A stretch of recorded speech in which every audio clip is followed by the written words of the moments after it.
Ce matin a justement une panoplie d'informations, mais pour moi l'information majeure nous vient du très sérieux journal du très grand frère Dieudonné Vent. Il s'agit du bi-hebdomadaire La Météo. Dieudonné Vent nous dit ce matin en exclusivité, sauve qui peut, Chiroma s'enfuit au Nigeria.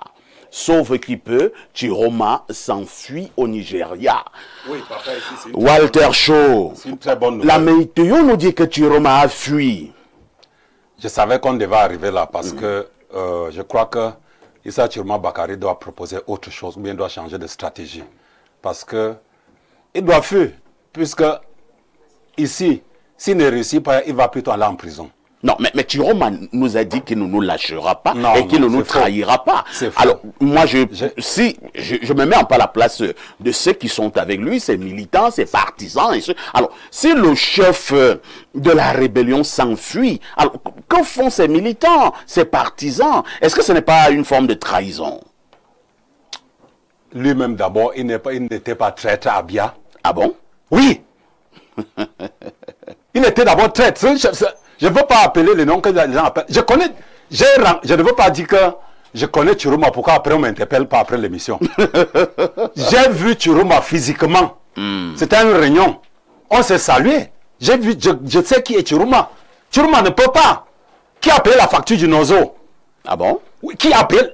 Le Nozo est à plus de 7 ans de guerre. Où moi-même j'ai pris une balle. Et le Camerounais accepte une histoire comme ça? Non, c'est pas possible. Chiroma doit fuir parce que là où il est là, une fois que le Conseil constitutionnel a déclaré Paul Biya gagnant, le régime s'y n'a jamais reculé depuis 90.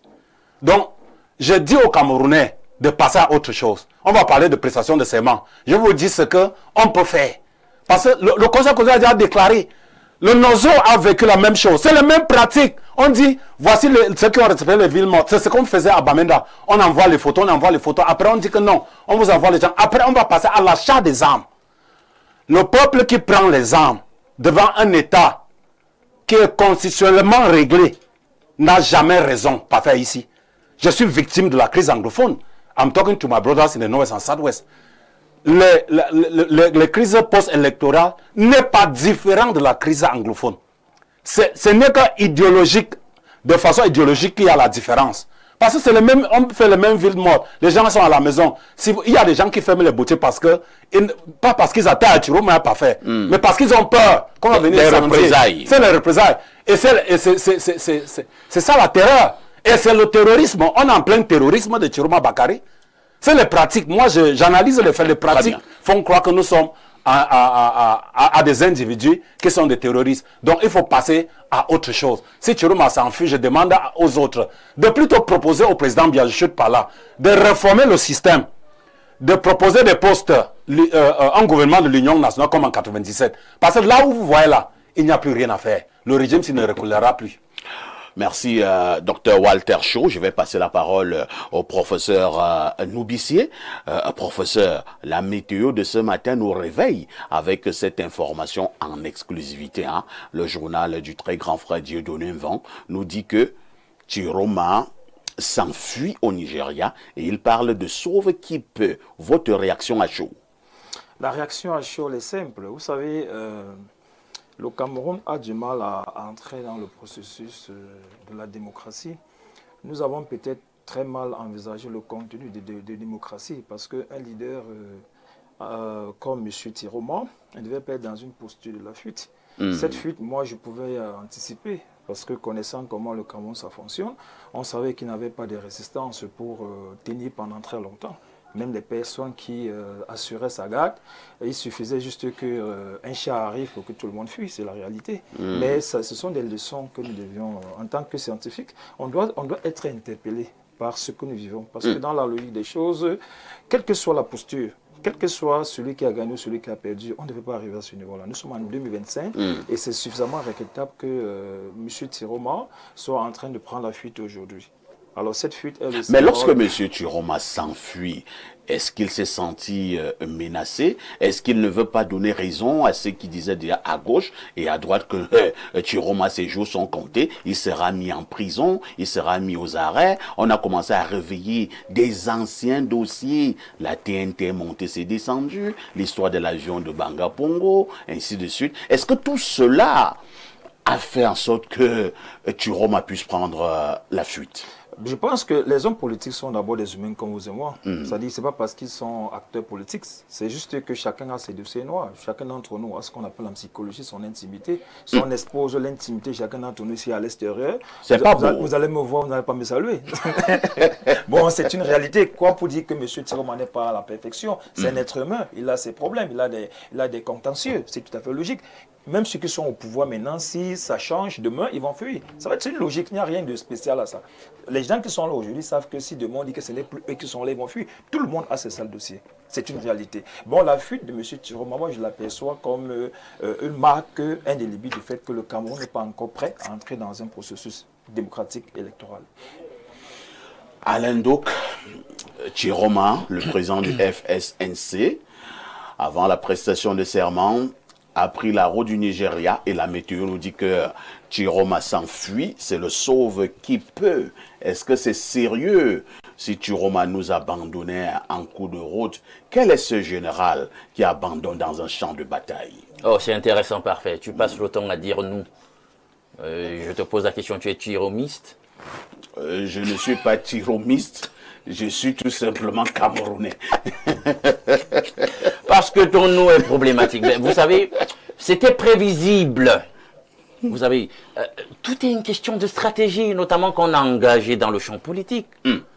Et que vous dites que vous voulez être la tête de proue des masses. Vous devez vous comporter comme un général qui va dans une guerre. Vous devez donc être un bon stratège. J'ai interpellé les gens dessus quand moi j'ai regardé cette postulation de Chiroma à 2 mois de l'élection présidentielle. J'ai dit un gars qui démissionne à 2 mois d'une échéance électorale pour dire qu'il postule, qu'il candidate. Il a pensé véritablement sa candidature? Est-ce qu'il a pensé stratégie? Quand vous lisez les 15 articles de l'art de la guerre de Sun Tzu, il dit que pour sublimer l'art de mener la guerre, vous savez comment il faut procéder? Amener l'adversaire à la reddition sans avoir à se battre. Si vous arrivez à un tel point, vous avez sublimé l'art de la guerre. Moi, je l'ai dit, je le répète une énième fois ce matin, c'était fait à la ramasse. Il n'y a aucune stratégie dans ce que Chiroma a fait. Donc, je ne suis pas surpris qu'on en arrive à ce sauve qui peut. Alors, j'aimerais comprendre, quand je connais, parce que ce que nous vivons là, c'est une histoire autour du rapport de force. Parce que dans la guerre, il faut évaluer le rapport de force. Est-ce que logistiquement, l'adversaire est plus fort que moi? Est-ce que numériquement, il est plus bon? Financièrement, est-ce qu'il a plus de moyens que moi? Moi, quelles sont mes forces? Quelles sont les leurs? Quelles sont mes faiblesses? Quelles sont les leurs? Comment j'analyse tout ça? Et comment je me positionne? Et quelle est la stratégie au regard des forces identifiées, des faiblesses identifiées, tant chez l'adversaire que chez moi? Qu'est-ce que je fais pour le mettre dos au mur et pour l'emporter? On n'a pas pensé stratégie dans cette histoire, c'est brouillon. C'est de la cause à effet. Merci. Bien. Non, je n'ai pas terminé, parfait. Oui, Chiton. Je connais comment nos forces de défense et notre renseignement fonctionnent. Je me pose la question, Chiroma même a d'abord fait comment pour pouvoir s'exfiltrer pour le Nigeria? Est-ce qu'on n'a pas voulu qu'il s'exfiltre? Parce qu'on avait déjà positionné les snipers pas très loin de sa maison, etc., etc. J'imagine bien qu'on a bien quadrillé la zone. Comment il a fait pour pouvoir sortir? Peut-être qu'il y a un deal, point d'interrogation. On dit bien peut-être. Peut-être, non, juste logiquement, on interpelle le bon sens. Parce que moi, je connais la puissance de nos services de renseignement. Hein, et dans le rapport de force, vous voyez bien, ça ne pouvait pas donner. Tous les moyens d'État sont mobilisés pour une partie, etc. Il est tout seul. Qu'est-ce qu'il est finalement là, esselé comme ça avec... Qui pouvait le défendre en pareille situation? C'est le rouleau compresseur. On ne pouvait que le broyer. Dans un état Merci, policier. Merci. Disons quand même que le Cameroun n'est pas un état policier.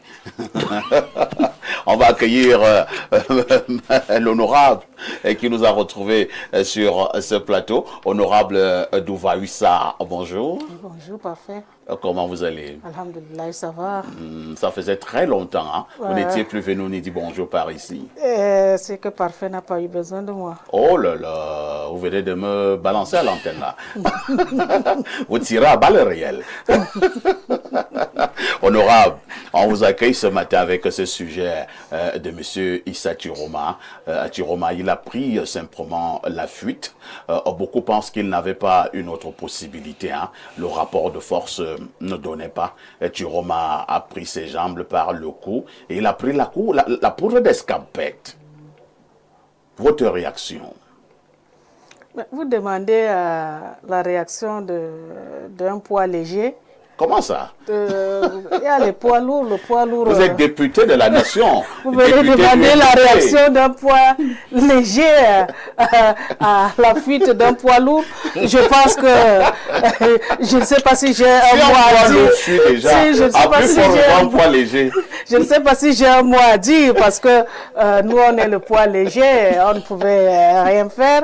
Et il y a le poids lourd. Bon, le poids lourd a peut-être trouvé mieux de partir. Moi, dans ma lecture, peut-être que c'est pour pouvoir dire à ses partisans, bon, arrêtez, stop. Il faudrait que la paix revienne. Il faudrait que, Lorsque le général s'est enfui, que font les soldats? oui, oui, il se disperse. Donc, peut-être c'est pour dire que stop, arrêtez. Il faudrait que notre pays soit en paix parce que on ne voudrait pas que ça s'embrase. Comme je l'ai dit encore hier, je le disais avec d'autres collègues, ce que nous vivons au Nozo, le nord-ouest et le sud-ouest, c'est ce qui est dans l'extrême nord. On ne veut pas que ça s'embrase dans tout le Cameroun parce que c'est pas gai du tout. C'est pas gai du tout que tu n'arrives pas à sortir, à te mouvoir comme tu veux. Tu ne peux pas manger à ta faim. Tu ne peux pas avoir de l'eau potable et consort. Donc c'est déjà, nous battons déjà pour notre survie. Je ne pense pas qu'il faudrait qu'on continue dans cette guerre qui ne nous apportera à rien. Nous avons nos institutions que nous avons votées. Il faudrait que nous les respectons parce que si nous avons accepté être candidat à ces élections avec toutes les lois qu'il y a, je pense que nous devons les respecter. Nous avons pris un engagement de signe de bonne conduite, je pense, pendant ces élections-là. Donc, c'est vrai, bon, tout le monde a hâte au changement. Vous-même, vous savez, si quelque chose a mis du temps, même s'il est bon, même s'il est sucré, à un moment donné, tu te dis qu'est-ce que je ne peux pas délecter un peu ce qui est à côté là pour que je puisse voir si le goût de ce que j'avais là est toujours bon ou pas. Même les hommes le font souvent. Voilà. Hein. Lorsqu'il est longtemps resté avec une femme, il va peut-être voir aussi ailleurs. C'est ça, honorable. Donc, je me dis que c'est tout à fait légitime pour les gens de pouvoir dire qu'ils veulent le changement. Mais le changement, c'est dans la paix. Le changement, c'est vraiment notre bien-être. Le changement, c'est pour notre bien-être, je pense. Donc, à mon avis, bon, le poids léger n'a pas beaucoup à dire. 10h, 11h52, une touche pause s'impose.